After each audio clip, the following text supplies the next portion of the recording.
అండి. అందరూ ఎలా ఉన్నారండి? నేనైతే చాలా బాగున్నానండి. ఈరోజు చేసే రెసిపీ కాలీఫ్లవరు కోడిగుడ్లు కర్రీ అండి. ఎలా చేసుకోవాలో ఏంటో కర్రీ అన్నీ చూపిస్తాను. ఒక కప్పు చిన్న పువ్వు తీసుకున్నానండి. శుభ్రంగా కడిగేసి చిన్న చిన్న ముక్కలుగా కోసుకొని పక్కన పెట్టుకున్నాను. అలాగే ఒక కప్పు ఉల్లిపాయలు, కొద్దిగా కొత్తిమీర, అల్లం వెల్లుల్లి పేస్టు ఒక స్పూన్ కావాలండి.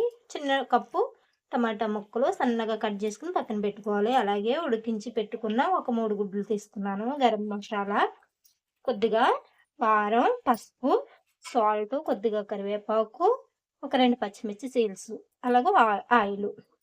అలాగే ఎలా తయారు చేసుకోవాలో ఏంటో చూపిస్తానండి. అలాగే స్టవ్ వెలిగించుకుని సిమ్లో పెట్టుకుని బాండీ పెట్టుకోవాలి.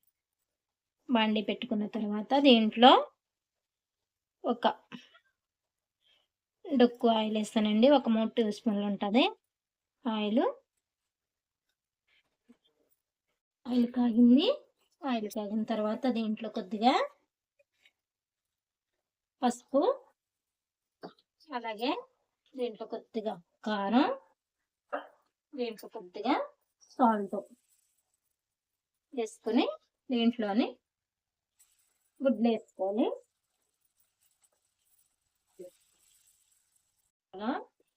ఇలా వేగిపోయిన తర్వాత ఇవి తీసేసుకొని పక్కన పెట్టుకోవాలి. అలాగే దీంట్లో కరివేపాకు కొద్దిగా, ఒక 2 పచ్చిమిర్చి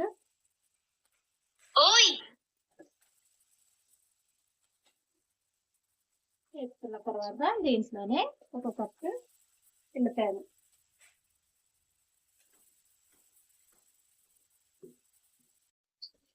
ఇలా వేగిన తర్వాత దీంట్లో ఒక స్పూన్ అల్లం వెల్లుల్లి పేస్ట్ వేసుకుని పచ్చివాసన పోయేదాకా వేయించుకొని ఉల్లిపాయలు కూడా అన్నీ బాగా వేగనివ్వాలి. వేగిన తర్వాత దీంట్లో సన్నగా కట్ చేసుకున్న ఒక చిన్న కప్పు టమాటా ముక్కలు వేసుకొని ఇవి కూడా బాగా వేగనివ్వాలి.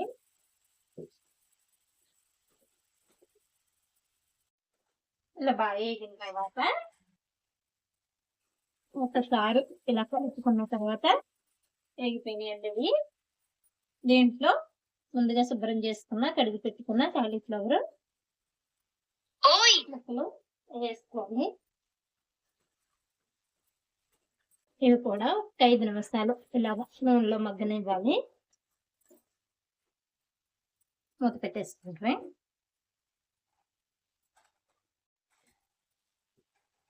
ఇలా ఒక 5 నిమిషాలు అయిన తర్వాత బాగా ఇలా మగ్గిపోయిన తర్వాత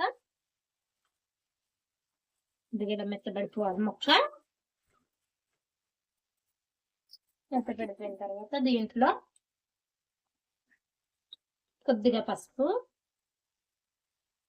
అలాగే ఒక స్పూన్ కారం, ఒక స్పూన్ వేస్తానండి కారం. దీంట్లోనే తగినంత ఉప్పు చేసుకుని ఇదంతా కూడా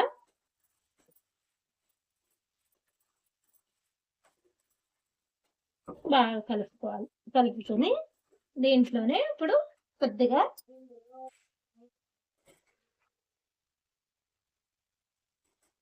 ఒక కప్పు వాటర్ పోసుకోవాలి. సరిపోతుంది.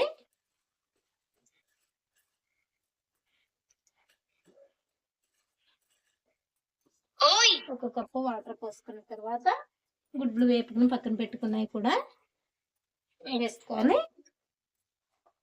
ఇవి కూడా మూత పెట్టేసుకోండి.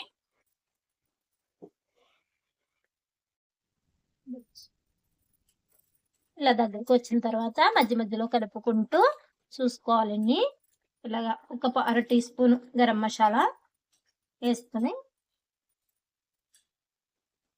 కలుపుకోవాలి. ఒక 5 నిమిషాలు అయిపోతే అయిపోయినట్టే. రెడీ అయిపోయిందండి. రెడీ అయిపోయిన తర్వాత దీంట్లో కొద్దిగా కొత్తిమీర వేసుకొని కలిపేసుకొని స్టవ్ ఆఫ్ చేసేసుకోవడమే అంతే.